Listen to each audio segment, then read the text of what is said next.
নমস্কাৰ সকলোলৈকে মই কপিল আপোনালোকৰ আগত আজি অন্তিমটো আমাৰ পাইলছৰ ভিডিঅ' লৈ আহিছোঁ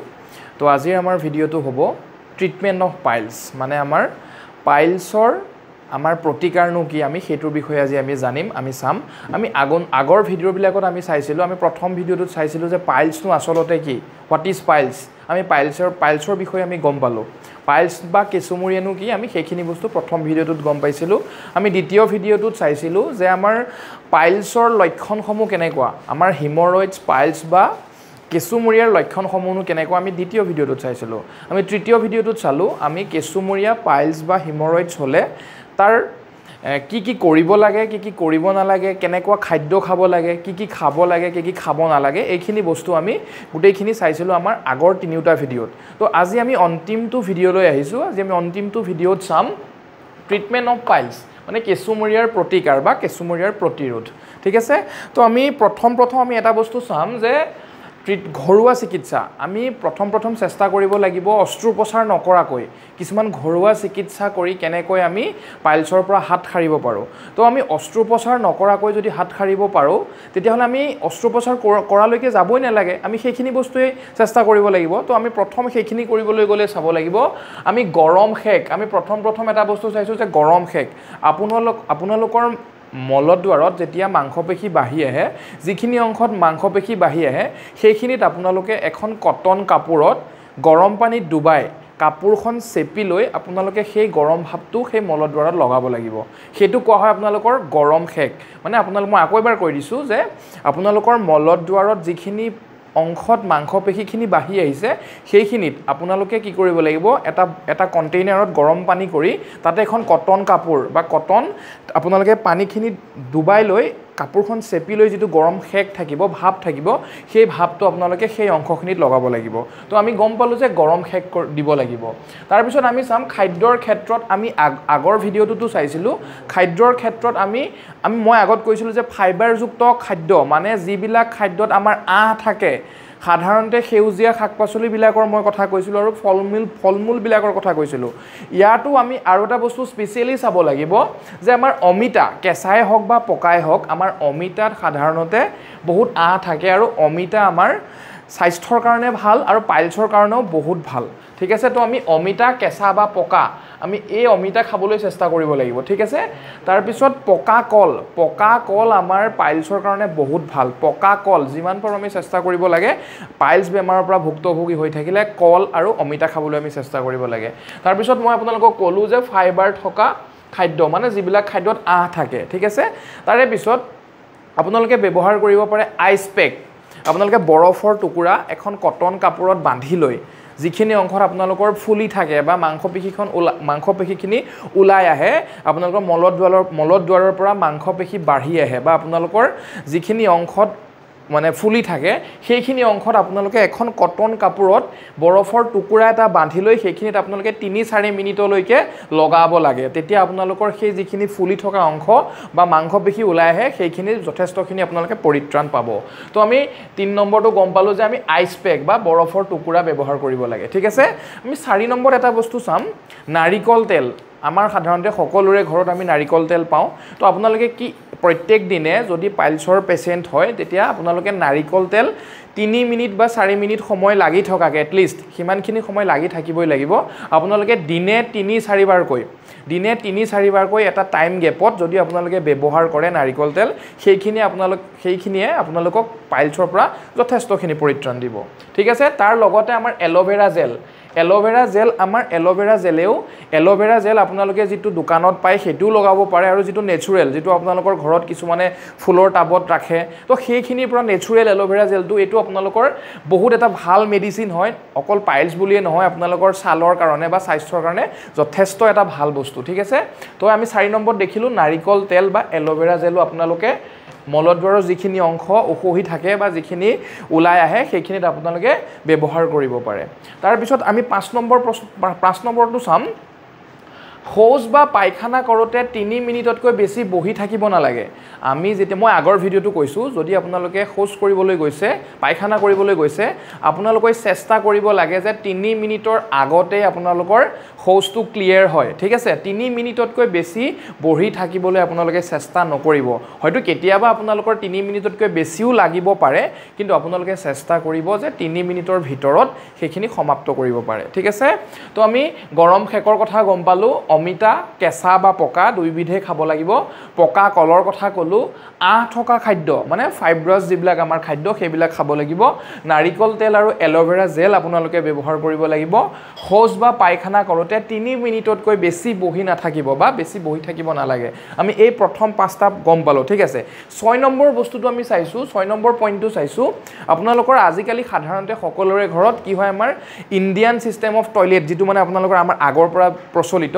সেইটোতকৈ বেছি আজিকালি ওয়েষ্টাৰ্ণ কুমুদ ব্যৱহাৰ হয় তো আপোনালোকৰ যেতিয়া ওয়েষ্টাৰ্ণ কুমুদ ব্যৱহাৰ কৰে তেতিয়া আপোনালোকে চেষ্টা কৰিব যে আপোনালোকৰ ভৰি গিখন অকমান ওপৰত উঠাই ল'বলৈ চেষ্টা কৰিব মানে সেইটো মই আপোনালোকক বুজাই দিছো চাব তো আপোনালোকে যেতিয়া শৌচ কৰিবলৈ বহিব এইটো যদি আপোনালোকৰ কুমুদটো হয় ওয়েষ্টাৰ্ণ কুমুদটো হয় তো আপোনালোকৰ ভৰি গিখন যেটো গ্ৰাউণ্ড ফ্লোৰত যেতিয়া লাগি থাকে ন তাত কি কৰিব আপোনালোকে এখন টুল ব্যৱহাৰ কৰিব আপোনালোকে তাতে এখন টুল সৰু টুল বা পিৰা ব্যৱহাৰ কৰিব পিৰা ব্যৱহাৰ কৰি যেটো আপোনালোকৰ ভৰি গিখন অকমান ওপৰলে কুচ খুৱাই দিয়ে তেতিয়া আপোনালোকৰ কি হয় তল পেটত এটা হেঁচা পৰে আৰু সেই হেঁচাটোৱে আপোনালোকৰ শৌচ ক্লিয়াৰ কৰাত সহায় কৰে খুব ধুনীয়াকে খোলোচা কৰি শৌচ কৰাত সহায় কৰে মই আকৌ কৈ দিছো যেতিয়া আপোনালোকে ওয়েষ্টাৰ্ণ কুমুদত টয়লেট কৰিবলৈ বা শৌচ কৰিবলৈ বহিব তেতিয়া আপোনালোকে কি কৰিব ভৰি আপোনালোকৰ যেতিয়া মানে টাইলছত বা তলত থাকিব তাৰ তলত আপোনালোকে ভৰি দুখন এখন পিৰা কাঠৰ পিৰা বা আপোনালোকে প্লাষ্টিকৰ যিখন আমাৰ কাপোৰ ধুবলৈ এখন সৰু টুল ব্যৱহাৰ কৰা হয় সেই টুলখন ভৰিত মানে তলত ৰাখি ল'ব মানে সেই টুলখনৰ ওপৰত ভৰি দুখন উঠাই ল'ব তেতিয়া কি হয় আপোনালোকৰ ভৰিৰ আৰু কুমুদৰ লগত এটা 35 ডিগ্ৰী কোণ বনে আপোনালোকৰ এই 35 ডিগ্ৰী এটা কোণ যদি আপোনালোকে বনাই লেট্ৰিন কৰিবলৈ ব্যৱহাৰ কৰে তেতিয়া আপোনালোকৰ কি হয় তল পেটত যেটো আমাৰ এবডমেন তল পেটত এটা হেঁচা পৰে সেই হেঁচাৰ ফলত আপোনালোকৰ শৌচ ক্লিয়াৰ হোৱাত সহায় হয় বা আপোনাৰ খুব খোলোচাকৈ আমাৰ শৌচখিনি ওলাই যোৱাত সহায় হয় তো সেই বস্তুটো আপোনালোকে মনোযোগ দিব ঠিক আছে তাৰে পিছত আমি চালো ওয়েষ্টাৰ্ণ কুমুদৰ কথাটো আমি চালো তাৰ পিছত আমি চালো পাইলছ ফিস্তুলা বা ফিচাৰ মই পিছৰ ভিডিঅ'ত বনাম পাইলছৰ লগত অলমোস্ট একেই কিন্তু অকমান ইফাল সিফাল হয় ফিস্তুলা আৰু ফিচাৰ বুলি দুটা বেলেগ বস্তু আছে বেলেগ বেমাৰ আছে সম্বন্ধ আছে পাইলছৰ লগত বহুতখিনি বস্তু একেই কিন্তু সেইটো আমি পিছলৈ চাম কিন্তু পাইলছ ফিস্তুলা বা ফিচুৰা হলে আপোনালোকে আমাৰ গাঁৱত সাধাৰণতে কি কৰে ডক্টৰৰ ওচৰত যোৱাৰ আগত গাঁৱলীয়া ট্ৰিটমেন্ট কৰে তো ঠিকই আছে হেতুক মই ক'বলৈ নাযাওঁ যে গাঁৱলীয়া ট্ৰিটমেন্ট নকৰিব বুলি কিন্তু যদি আপোনালোকে 2 এদিনত গাঁৱলীয়া ট্ৰিটমেন্ট কৰি ভাল পোৱা নাই তেতিয়া আপোনালোকে ততাতৈয়াকে কি কৰিব লাগিব আপোনালোকে ডক্টৰৰ কাষ চাপিব লাগিব আপোনালোকে ততাতৈয়াকে ডক্টৰৰ কাষ চাপিব লাগিব গাঁৱলীয়া ঔষধে আপোনালোকৰ কাম নকৰিব পাৰে ভাল নকৰিব পাৰে কাৰণ আপোনালোকৰ যদি প্ৰথম অৱস্থাত মই লিখি দিছো ইয়াতে প্ৰথম অৱস্থা বা আৰম্ভণিতে ডক্টৰৰ কাষ চাপিব যদি আপোনালোকে প্ৰথম অৱস্থাতে বা আৰম্ভণিতে ডক্টৰৰ কাষ নাচাপে যদি পাইলছ আপোনাৰ বেছি দিন হৈ যায় পাইলছ হিমৰেজ বা কেঁচুমৰীয়া বেছি দিন হৈ যায় তেতিয়া ভৱিষ্যতলৈ আপোনালোকৰ কলন কেন্সাৰ হোৱাৰ সম্ভাৱনা থাকে মই আকৌ কৈছো তো আপোনালোকে আৰম্ভণিতেই চেষ্টা কৰিব পাইলছ কেঁচুমৰীয়া বা হিমৰয়েডছ আপোনালোকৰ যদি হৈছে বুলি আপোনালোকে গম পাইছে তেতিয়া আপোনালোকে তৎক্ষণাত কি কৰিব ডক্টৰৰ কাষ চাপিব নহলে আপোনালোকৰ ভৱিষ্যতে বেছি দিন বাগৰি গলে কলন কেন্সাৰ হোৱাৰ সম্ভাৱনা থাকে মই আকৌ এবাৰ আমাৰ 8টা পইণ্ট পঢ়ি দিছো গৰম খেক দিবলৈ মই কলো অমিতা কেঁচা পকা কল ফাইবাৰ থকা বা আহ থকা খাদ্য খাবলৈ কোৱা হৈছে আইচ পেক বৰফৰ টুকুৰা কটন কাপোৰত বান্ধি ব্যৱহাৰ কৰিব নাৰিকল তেল বা এল'ভেৰা জেল ব্যৱহাৰ কৰিব শৌচ পায়খানা কৰোতে 3 মিনিটতকৈ বেছি সময় বহি নাথাকিব ওয়েষ্টাৰ্ণ কুমুদ ব্যৱহাৰ কৰিলে আপোনালোকে ভৰিৰ তলত এখন সৰু পীৰা বা কাপোৰ ধুবলৈ ব্যৱহাৰ কৰা যিবিলাক আমাৰ প্লাষ্টিকৰ টুল বুলি কোৱা হয় তো তেনেকুৱা টুল ব্যৱহাৰ কৰিব আৰু কিয় ব্যৱহাৰ কৰিব তেতিয়া আপোনালোকৰ ভৰিকিটা অকমান ওপৰত উঠি থাকিব আৰু তেতিয়া আপোনালোকৰ তলপেটত এটা খুব ধুনীয়া হেঁচা পৰিব আৰু সেই হেঁচাটো পৰিলে আপোনালোকৰ শৌচখিনি বহুত ধুনীয়াকৈ ক্লিয়াৰ হোৱাত সহায় হ'ব তো 35 ডিগ্ৰী এংগলত যদি আপোনালোকে ভৰিখনৰ তলত এখন টুল বা পীৰা বঢ়াই লয় বা ব্যৱহাৰ কৰে তেতিয়া আপোনালোকৰ স্বাস্থ্যৰ কাৰণে ভাল আৰু পাইলছৰ পৰা আপোনালোকে যথেষ্টখিনি পৰিত্ৰাণ পাব ঠিক আছে তো এইখিনি আজি বস্তু চালো গৰম খেকৰ পৰা ধৰি মিলি আমি লাষ্টৰ পইণ্টটো আমাৰ আহি গ'ল পাইলছ ফিস্তুলা ফিচাৰ গাঁৱলীয়া ঔষধ নিষেধ মানে আপোনালোকে যদি ভাল পোৱা নাই আপোনালোকে এদিন দুদিন গাঁৱলীয়া ট্ৰিটমেণ্ট কৰি যদি ভাল নাপাইছে বা আপোনালোকে পোৱা নাই তেতিয়া আপোনালোকে কিন্তু অতি সোনকালে ডক্টৰৰ কাষ চাপ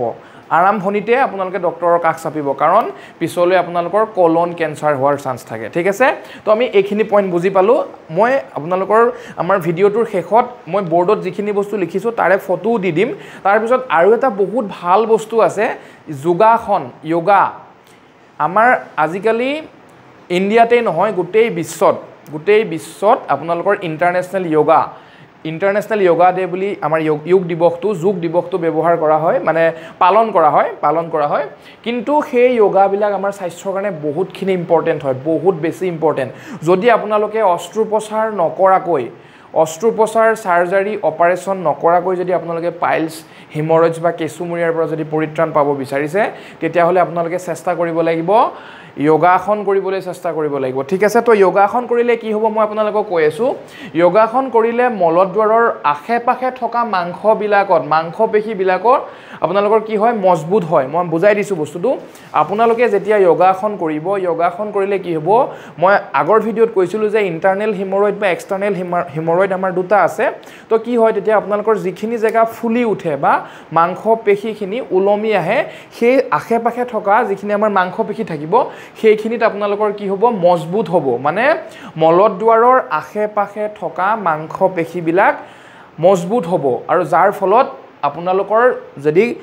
কনষ্টিপেশ্যন হয় মানে টান শৌচ হয় তাৰ ফলত ঘহনি খোৱাৰ ফলত যিটো আমাৰ টেমুনা ওলাই আহে সেই মাংসপেশীবিলাক মজবুত হ'লে সেই টেমুনাটো পটককৈ ওলাই নাহে ঠিক আছে সোনকালে টেমুনাটো ওলাই নাহে তো সেইটো কাৰণে আপোনালোকে কি কৰিব লাগিব য়োগা ফৰ পাইলছ মানে যোগাসন কৰিব লাগিব আৰু মই আপোনালোকক 3টা যোগাসনৰ নাম লিখি দিছোঁ আপোনালোকে যেতিয়াই পাৰে আপোনালোকে ইউটিউবত পাব ইয়াৰ বা কিতাপত পাব আপুনি এইখিনি বস্তুৰ ওপৰত ষ্টাডি কৰিব অলপ আৰু যদি সুবিধা হয় মই কেনেকুৱা ধৰণৰ য়োগা হয় সেইকেইটাৰ ওপৰত এটা ভিডিঅ' বনাই দিম তো মই প্ৰথমটো কৈছোঁ বালাসন 2 নম্বৰটো আমাৰ হৈছে মালাসন আৰু 3 নম্বৰটো হৈছে অশ্বিনী মুদ্ৰা মই আকৌ কৈছোঁ বালাসন মালাসন আৰু অশ্বিনী মুদ্ৰা আকৌ এবাৰ মই কৈছোঁ বালাসন মালাসন আৰু অশ্বিনী মুদ্ৰা আমাৰ 3টা য়োগা আছে যিকেইটা য়োগা আমাৰ পাইলছৰ কাৰণে বিৰাট ভাল বহুত ভাল আপোনালোকে অস্ত্ৰোপচাৰ নকৰাকৈ পৰিত্ৰাণ পাব মই গ্যাৰেণ্টি দি ক'ব পাৰোঁ আপোনালোকে যদি ৰেগুলাৰ এই 3টা য়োগা কৰে আৰু মই যিখিনি ইয়াতে লিখি দিছোঁ আমাৰ 8টা পইণ্ট এইখিনি যদি আপোনালোকে মনোযোগ দি কৰে আপোনালোকে অস্ত্ৰোপচাৰ নকৰাকৈ